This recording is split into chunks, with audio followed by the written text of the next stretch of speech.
Great.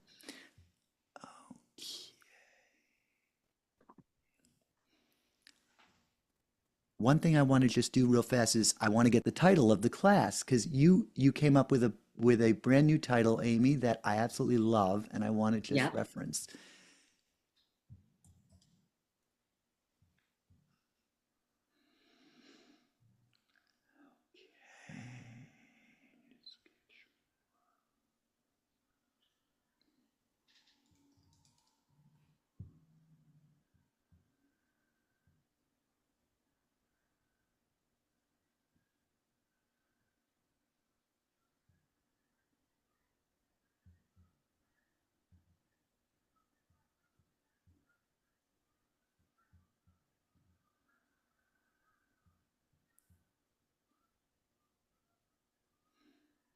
Okay, we're going with the speak with intention, match the voice to the written word to get what you want, Amy. Hmm. Super, great. Great. All right. Hello, everybody. This is Mike DeBliss, and I have with us today a very special guest. This is Amy Morrison, and Amy is going to be teaching a course on speaking with intention, matching the voice to the written word to get what you want. I have had the privilege of working with Amy this past summer in a speech or in a voice workshop at HB Studio, and I fell in love with her. I absolutely love Amy, and I love her voice practice and what she brings to connecting text work with the voice. So, Amy, welcome. Thank you, Michael. Thank you for that lovely introduction. I appreciate you. Oh, thanks, Amy. Amy, Hmm. could you talk a little bit about your background around Sure. voice work? Sure. I started as a singer, and my undergraduate degree was in uh, music.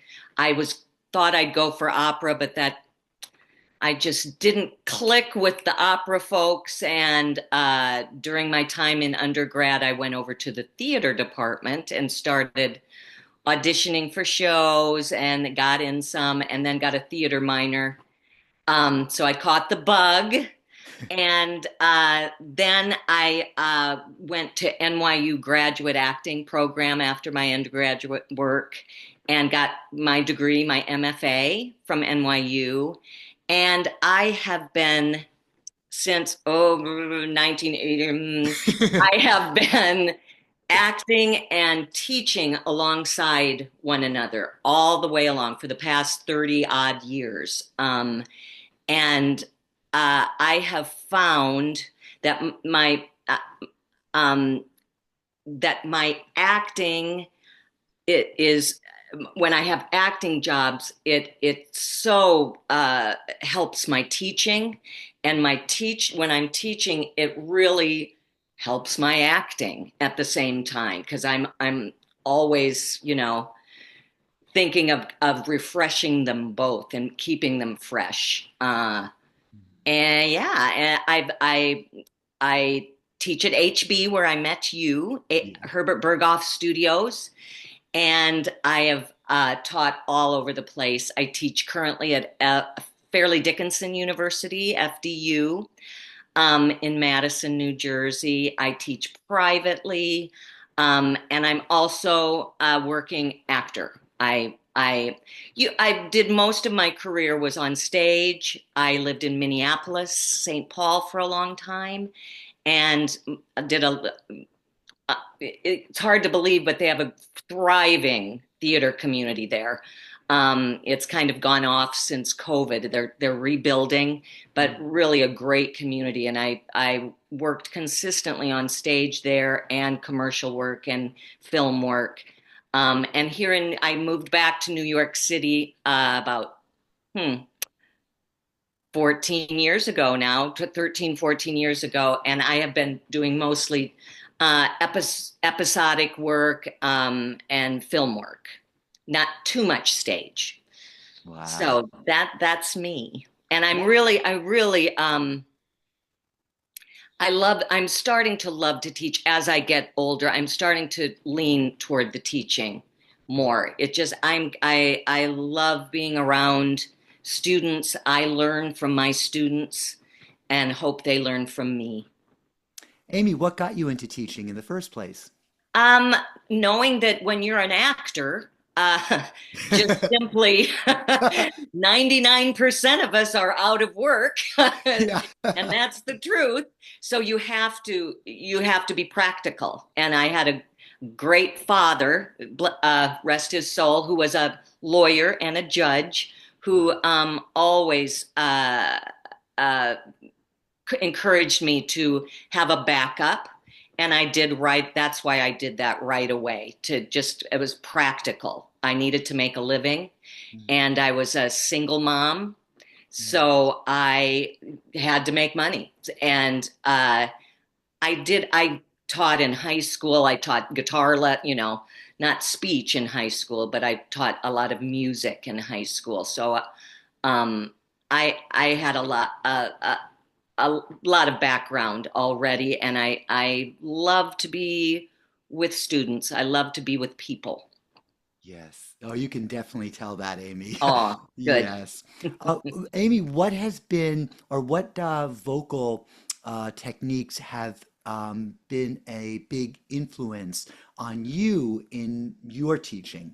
hmm I have worked with many teachers, and I'm going to be honest, and and this I think goes for all teachers. I steal from them. I come up with I do, Michael, I do come up with my own stuff, but I things that resonate with me through all my education, I have taken and added on to. I in At NYU we followed the Kristen Linkletter uh, method, and I had a wonderful teacher.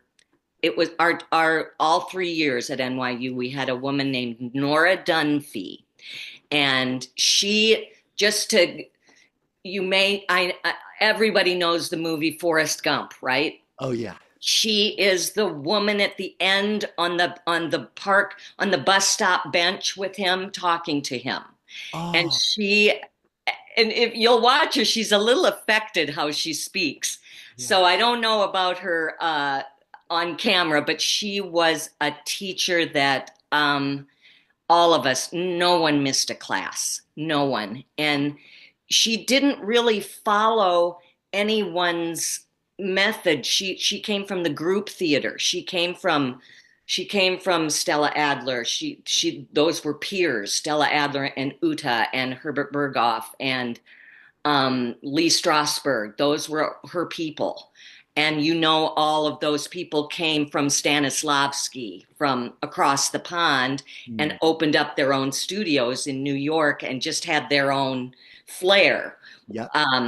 with their teachings. So Sandy I'm too. gonna say again. Sandy too. Yes, Sandy Meisner. Yeah. Yes, Mm. and I am going to credit Nora Dunphy with most of most of my theory about voice work and text and relating to text and cadence and phrasing.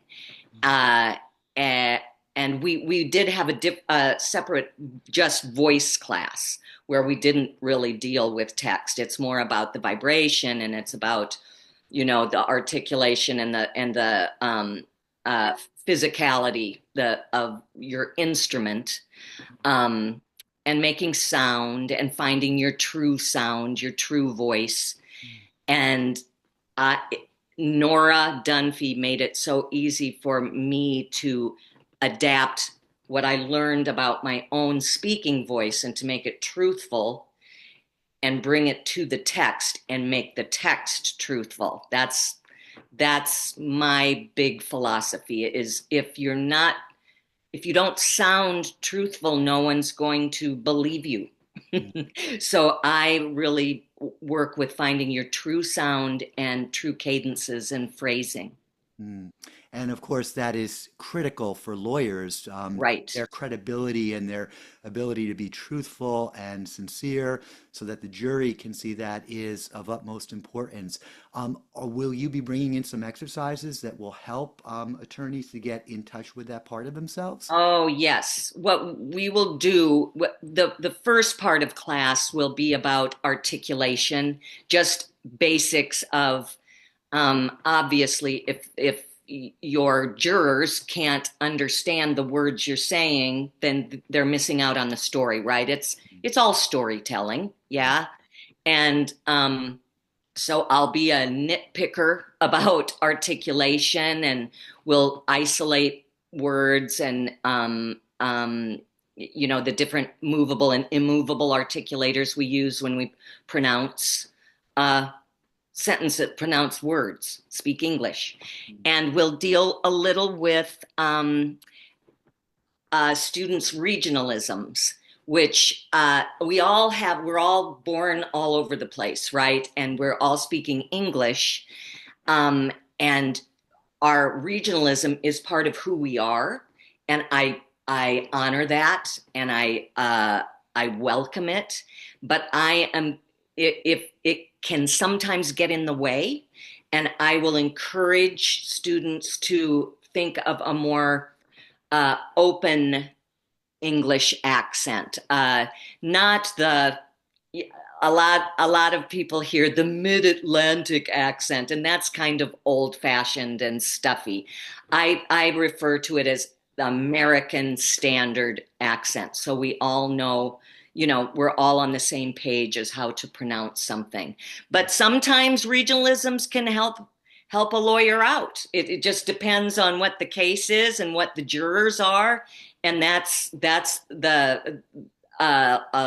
their prerogative to bring that regionalism in or out. But I want to give students that option of having a more standard accent. Um, Now, where am I? Oh, well, And then, if you don't mind, I would like to go back. You mentioned physicality, and yeah. there might be some people who are new to voice work out there that would ask, what do you mean by physicality, Amy? Well, you're going to speak and move at the same time. Huh. And Ah, see how the breath is everything. Yes. yes. And we find when we're in front of people, whether you believe it or not, you're holding your breath in your body somewhere. If you're at all uncomfortable, even if you're completely comfortable, if you're giving a presentation, you're usually not getting the oxygen to your whole body. Mm. So we move, we skip, we gallop, we gesture.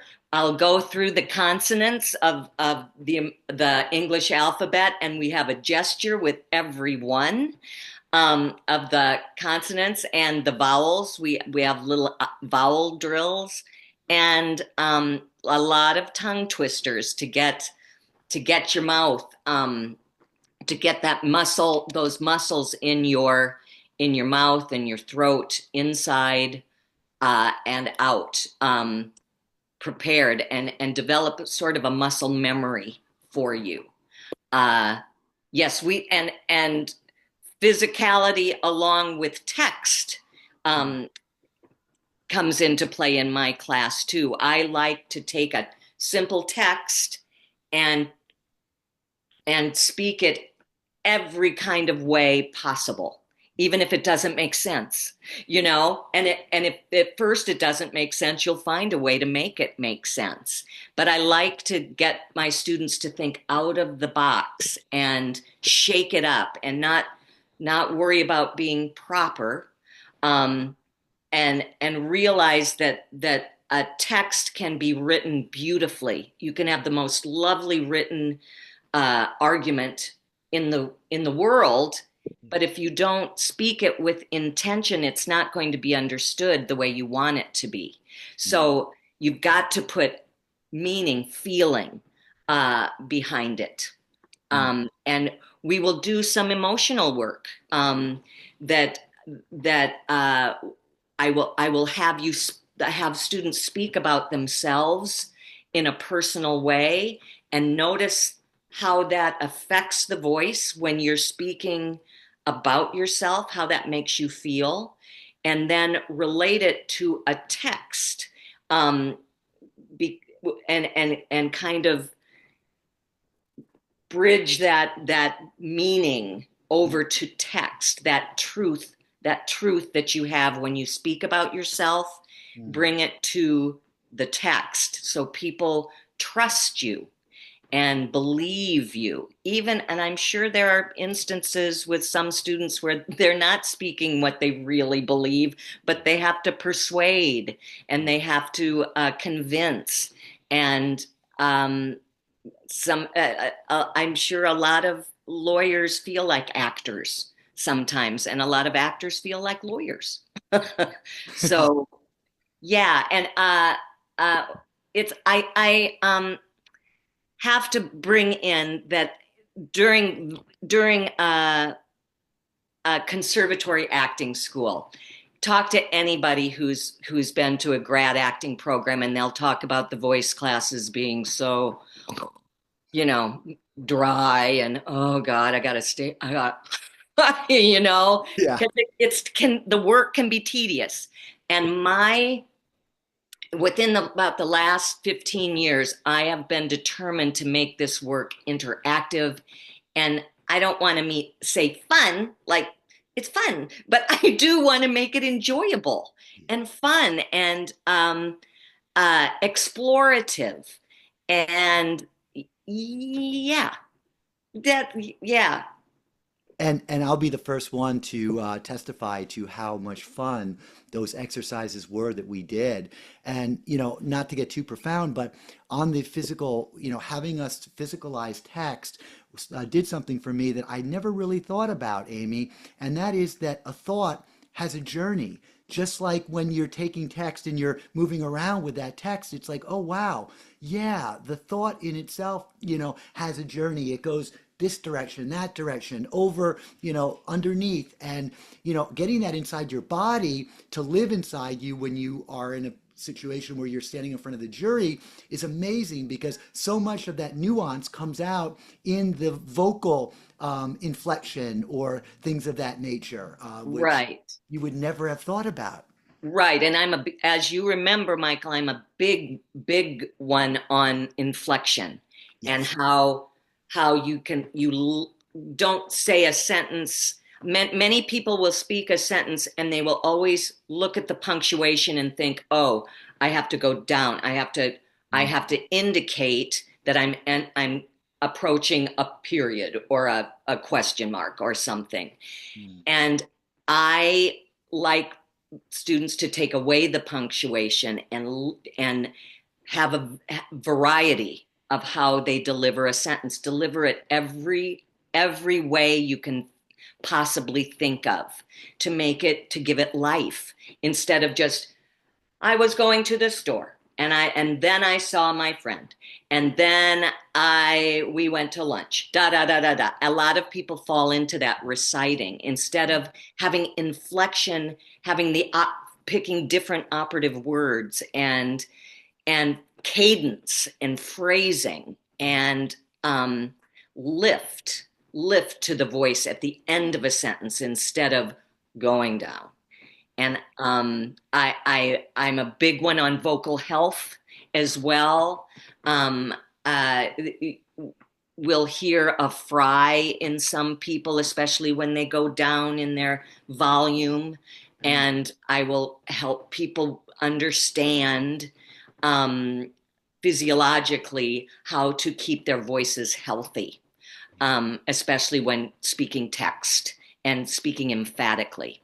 Yeah, there's no question that the demands that are placed on a trial attorney are Oh, yeah. no less than that of an actor in, a week-long run where they're doing 2 shows a day, five Right. days a week. I mean, if you think about it, we're on our feet from like 9 a.m. in the morning until 5, if it's a trial, cross-examining 5, 6 witnesses in that course of time. And, then it's like it's going on for 2 to 3 to maybe even 4 weeks. And so we have to maintain that stamina, that ability to have a full voice throughout the 3 to 4 weeks of trial, where we're 5 days a week, 6, 7 hours a day on our feet. Right. And when I'm not a lawyer, but I've witnessed my family. My family is a lawyer. Um, but you're in a courtroom, which is, excuse me, similar to a stage. I mean, you're not. It's not like film. If I relate it to acting, it's not film acting. It's not. It's it's stage acting, and Yes. you have to project, and you have to.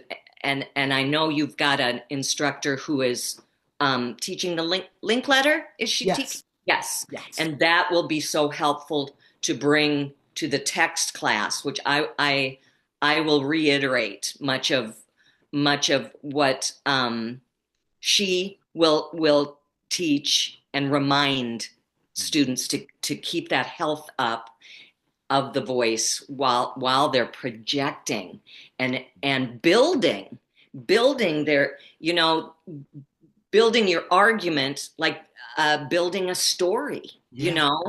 like and it has to be compelling, and Yeah. the jury wants to know what's next, how, just like you were saying about the how the phrase goes all through the argument. Yeah. um yeah, I will work with people at how to build that story and then come to the right decision, I guess. Yeah. Brick by brick. Brick by brick. Yes, Yes. yes, yes. Amy, as far as requirements go, because this will be over Zoom, what would you suggest as far as like a setting goes for a participant in terms of like a room, and then also in terms of props and clothing? Okay. I think as far as props and clothing, just wear something that you'd wear to the gym. Um, Loose fitting, don't have any constricted clothing, something you're comfortable in and you can move in. Because I'm going to have you do I'll demonstrate, and you'll imitate what I do, and I do move quite a bit. We'll do some breathing exercises. So if you'd like to have a mat or a blanket, um, we won't do a lot on the floor, but just to maybe at the beginning of each class, I'll remind everyone to get in touch with their breath, and that's easiest to do on the floor. Mm. So that's as far as equipment, that's how that goes. And as far as the room you're in, I want students to be in a room where they don't feel self-conscious about anyone else or any other part of their family or even a pet. I love pets, but sometimes, when you make a lot of noise, they get excited, which I would kind of love to hear. But you want to focus on yourself. I'm going to ask all my students every I'll repeat it constantly. Focus on yourself. Don't think of your case. Don't think of what you have to do tomorrow. Don't think of what you had to do, what you did all day. Give yourself the time that you're with me to yourself, to work on yourself. So a quiet room with I don't enough space that you can like maybe do we're not going to do calisthenics, but maybe enough space where you would, like, you if you were doing a yoga class online, give yourself enough space for that, and a quiet room, a as quiet as you can, depending on where you live. I know it's hard in New York City. We're all in apartments. That's where I am, but I um, this is how we audition now. We audition at home. We don't go to casting directors anymore, so we have to do self tapes. So I'm always looking for an isolated, quiet space where I don't have to feel self-conscious about anything. Mm, great. Amy, thank you so, so much. Thank you, Want Michael. to just state the dates so everybody knows. Great. It's going to be Wednesday. The first 2 weeks will be on a Wednesday evening from 7 Yep. to 9 p.m. Those dates are February 5th and February 12th. And the third date in the series will be on a Monday evening, and that is Monday, February 17th. Again, 7 to 9 p.m. Eastern Time, so that we are friendly as well for the Pacific time zone as well. Great. And, I cannot encourage you all enough to jump into this class. It's going to book up and sell out very quickly. I can assure you of that. And to have this unique opportunity of working with Amy.